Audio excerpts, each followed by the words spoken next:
बिस्मिल्लाहिर्रहमानिर्रहीम। अस्सलाम वालेकुम व्यूअर्स, WHS के एक और एपिसोड में खुश आमदीद। मैं हूं हैदर हयात खान और हमेशा की तरह मेरे साथ मौजूद हैं मियाँ वकास बनशा। आज की इस वीडियो में हम बात करेंगे पाकिस्तान तहरीक इंसाफ को बैन करने के हवाले से जो बातें हो रही हैं। कल वज़ीर-ए-आज़म शहबाज शरीफ साहब की ज़ेर सदारत जो एक अहम इजलास हुआ जिसमें इत्तेहादी जमातों के रहनुमा भी शरीक थे, वहाँ पर भी ये मुद्दा उठाया गया कौन सी जमातें हैं जिन्होंने इसकी मुखालफत की और वो कौन कौन सी जमातें हैं, सियासी जमातें जो इसकी हमायत करती हैं, क्यों करती हैं, अगर ये फ़ैसला होता है उसके मुस्तकबिल की सियासत पर इम्प्लिकेशंस क्या होंगे, ये हम डिस्कस करेंगे। फिर कल पार्लियामेंट का मुश्तरका इजलास होने जा रहा है, उस इजलास में कौन कौन सी अहम चीज़ें हैं जो मौजूदा पॉलिटिकल सिनेरियो को सामने रखते हुए, मौजूदा मौशी हालात को सामने रखते हुए डिस्कस हो सकती हैं, ये बात करेंगे। अस्सलाम वालेकुम वकास। वालेकुम सलाम हैदर, कैसे मिजाज हैं? खैरियत से? आप सुनाएं। अल्हम्दुलिल्लाह। वकास, सबसे पहले तो क्या पाकिस्तान तहरीक इंसाफ को बतौर सियासी जमात बैन किया जा सकता है? हैदर, ये सारा मामला मरीम नवाज़ की ट्वीट से शुरू हुआ। उन्होंने एक ट्वीट शेयर कर दी जिसके ऊपर वो पेट्रोल बम फेंका जा रहा था बाहर पुलिस वालों के ऊपर। ये वहाँ से मामला शुरू हुआ। इसके बाद PDM के गवर्नमेंट के जो तर्जमान है वो TV पे आए और उन्होंने ये मसलसल बहुत शिद्दत के साथ इस बयानी को बनाने की कोशिश की। और इसी सिलसिले में प्रीवियस डे, आपने लास्ट डे देखा होगा कि 7-8 घंटे का तकरीबन इजलास हुआ। तमाम PDI में जो मुश्तरका जमातों की गवर्नमेंट है वो आए और उन्होंने एक मुश्तरका इजलास बुला लिया सेनेट और कौमी असम्बली का। वो कल 4 बजे। उसके एजेंडे में बज़ाहरन तो ये शामिल किया गया है कि हम इसमें दहशत गर्दी और पाकिस्तान को जिस टाइम मुआशी हालात जो फेस कर रहा है पाकिस्तान मुश्किल में, उसके ऊपर डिस्कशन। पर मेरे ख्याल में सारा इजलास ही तकरीबन PTI के ऊपर हो जाएगा। और बज़ाहरन तो ये नज़र आ रहा है कि नून लीग तो कोशिश कर रही है और मेरे ख्याल से शायद मौलाना फजलुर रहमान और अवैस अहमद नूरानी और MKM शायद इस तरफ चले जाएँ, क्योंकि MKM ने एक, आपने देखा होगा शायद खालिद मकबूल सदीकी साहब ने ट्वीट किया था कि ये असल में डोमिसाइल का फ़र्क है। अगर कराची का डोमिसाइल होता तो अभी तक शायद खान साहब को साइड पे कर दिया जाता, ये साइड लाइन। ऐसे खालिद मकबूल सिद्दीकी साहब के मुंह से ये बातें सूट नहीं करती। ये लोग जिस तरह पर्दे डाल के बैठे हुए हैं ना कि अल्ताफ हुसैन के दौर में ये जो सब कुछ करते रहे हैं, बिल्कुल आज ये बड़े बड़े बनते हैं कि जैसे हम जैसा तो मुहब्बे वतन कोई नहीं है। वो सर ला ताल्लुकी उस वक्त तो ये चूचे तो थे नहीं ना, मतलब छोटे से बच्चे तो थे नहीं ना जिस वक्त अल्ताफ हुसैन वाला सारा मामला चल रहा था। क्या क्या कुछ नहीं करते थे 906 नहीं। असल में तो ये कहते हैं कि जो हमने किया, हमने जो बोया वो काटा। अब जो खान साहब बोल रहे हैं नहीं ना, इन्होंने काटा नहीं, इनको सजाएं नहीं मिली। नहीं, वो अगर जो कुछ वकास साहब जो कुछ MKM करती रही है, बिल्कुल अगर उसकी सजाएं इनको मिलती ना तो आज इनमें से कोई बाहर ना होता। पर वो और इनफैक्ट इनमें से कोई जिंदा ही ना होता, ये तो लटकाए जा चुके होते हैं सारे। जो आपने देखा ना कि जब मुशर्रफ का NR हुआ तो सबसे ज़्यादा फ़ायदा दो शख्सियात ने उठाया, एज जमात MKM ने और दूसरा जरदारी साहब ने। वो इस चीज़ के अंदर ही उनका सारा सिलसिला, वो कहते हैं उनके गनाह दुल के साफ़ हो गए, वो दूध के नहाए निकला है।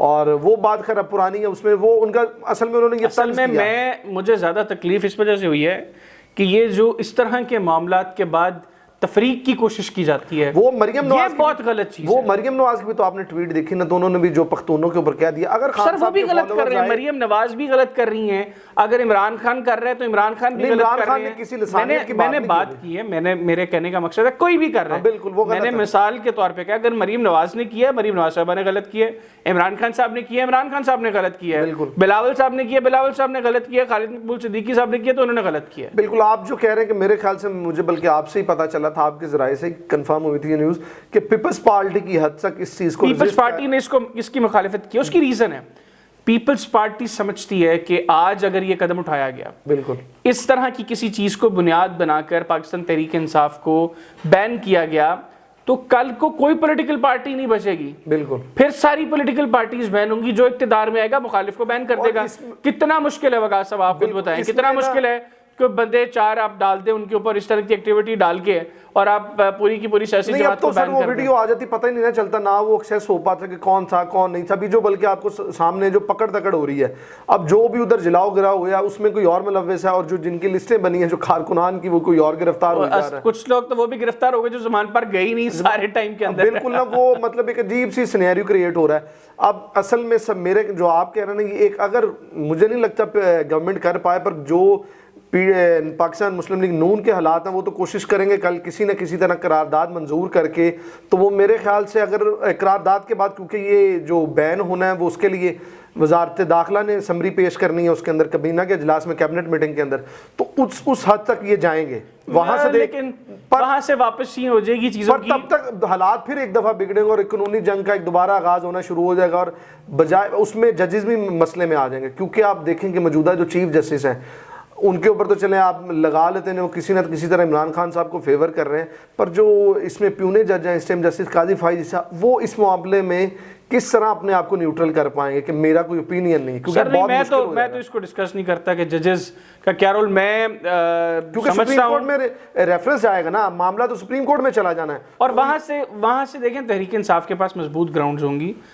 پہلی بات تو یہ ہونے ہی نہیں لگا، یہ اس کو اپروو نہیں کیا جائے گا. آج اگر یہ اپروو ہو گیا تو یہ لکھ لیں کہ ملک کی سیاست میں کل کو کوئی بڑی سیاسی جماعت نہیں قائم رہ سکے. بالکل ایک نیا پنڈارا باکس، وہ ایک نیا معاملہ شروع ہوگا اور وہ پھر کبھی ختم نہیں ہوگا.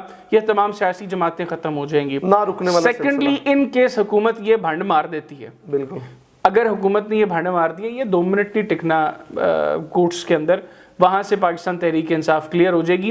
اور یہ ریزن نہیں ہے کہ تحریک انصاف کو کسی طرح کی کوئی ریلیف ملے گی کورٹ سے، ان سینس کہ ان کو فیور نہیں ملے گی. وہ پرچے اپنی جگہ پہ موجود ہیں، لیگل گراؤنڈز کے اوپر پاکستان تحریک انصاف جو ہے وہ کورٹس میں ان کو فیور مل جائے گی ان کیس یہ ہوتا ہے. تو بہرحال یہ نہیں ہونا چاہیے ملک کی سیاست میں. گزشتہ چند سالوں میں، بلکہ کل بھی ہم ڈسکس کر رہے تھے کہ یہ سیاسی جماعتیں اپوزیشن میں آ کے ان کا لہجہ اور ہوتا ہے، ان کی سوچ، ان کی اپروچ بڑی مختلف ہوتی ہے. جب یہ حکومت میں آ جاتے ہیں تو پھر وہ نشہ اقتدار کا، طاقت کا، کرسی کا، وہ پھر کہتے ہیں کل نو جو ہوئے گی وہ ویکھی جائے گی، تو کل نو پھر جو ہوئے گا انہوں نے ویکھنا پڑے گا. اس لیے پیپلز پارٹی وہ شاید مستقبل کو اسیس کر رہی ہے، وہ اچھا ریڈ کر رہی ہے موجودہ حالات کو بھی. آج بھی دیکھیں بڑی بینیفیشری ہے حکومت میں رہتے ہوئے پاکستان پیپلز پارٹی، لیکن جتنا نقصان حکومت میں رہتے ہوئے نون لیگ کا ہوا ہے اتنا پیپلز پارٹی کا نہیں ہوا. ٹھیک ہے، تو پیپلز پارٹی ہر حالات میں نا وین وین سچویشن میں رہتی ہے. اور ویسے بھی زرداری صاحب کے بارے میں تو ویسے ہی بڑا مشہور ہے، گلے تھاں پیر نہیں رکھ دے. بالکل. تو یہ خیر صورتحال ہے آج کی ویڈیوز میں. ناظرین مجھے اور وکاس کو اجازت دیجیے. ایک اور اہم چیز جو ہم بعد میں ڈسکس کریں گے وہ ہے IMF جس قدر سخت حالات کریٹ کرتا جا رہا ہے. جو پیٹرول کی مد میں ریلیف کی باتیں کی حکومت نے، IMF نے اس کی بھی تفصیلات طلب کر لی ہیں حکومت سے. تو کیا وہ ریلیف عام آدمی کو مل پائے گا جس کے دعوے کل مصدق ملک صاحب جو پریس کانفرنس کر رہے تھے اور بڑا وہ سینیریوز گھڑ رہے تھے جی کہ ایک خاتون جو چولہے پہ بیٹھی ہے اور جو پیڑھی پر بیٹھ کر آٹا گوندتی ہے، اور وہ ماں جو ہے وہ پیڑھی پر بیٹھ کر روٹیاں پکاتی ہے، اور دوسری طرف وہ جی بیگم صاحبہ جو کچن میں کھڑی ہو کے یا ان کے ملازمین کام کرتے ہیں، تو یہ بل 1/4 پے کریں گے، باقی ان کا پے کرنا پڑے گا. پھر وہ خاتون جو موٹر سائیکل پر پیچھے بیٹھی ہے اور اس کے جو چادر اس نے اوڑھی، مطلب پتہ نہیں وہ ایسے سینیریوز گھڑ رہے تھے جی کہ ان کا پیٹرول وہ پے کریں گے جی جو لینڈ کروزر پر جا رہے ہوتے ہیں، یہ جو ویگو اور ریوو ڈالوں کے پیچھے بندے بیٹھے ہوتے ہیں. تو مجھے نہیں لگتا کہ مصدق ملک صاحب نے شاید نون لیگ کے اپنے دوست احباب بھی نہیں دیکھے جو آتے جاتے ہیں جن کے آگے پیچھے ریووز اور ویگوز چل رہے ہوتے ہیں، اور جو وہ باتیں کر رہے تھے جی کہ نقاب پوش لوگ بندوقیں پکڑ کے بیٹھے ہوتے ہیں جو ڈراتے ہیں. تو مصدق ملک صاحب کو پتہ نہیں ان کے کسی دوست نے ڈرا دیا. بہرحال جس طریقے سے وہ منظر کشی کر رہے تھے، لگ یہ رہا تھا، یا شاید مصدق صاحب کو خود لگ رہا تھا کہ اس سے لوگوں کو یہ لگ رہا ہے کہ مصدق صاحب کے دل میں بڑا درد ہے. سر درد کتنا ہے آپ کے دل میں وہ آپ کے ایکشنز بتاتے ہیں. یہ NGO سے بہت آگے چلی گئی ہے دنیا، اس کو ڈسکس کریں گے. ہمارے ساتھ رہیے.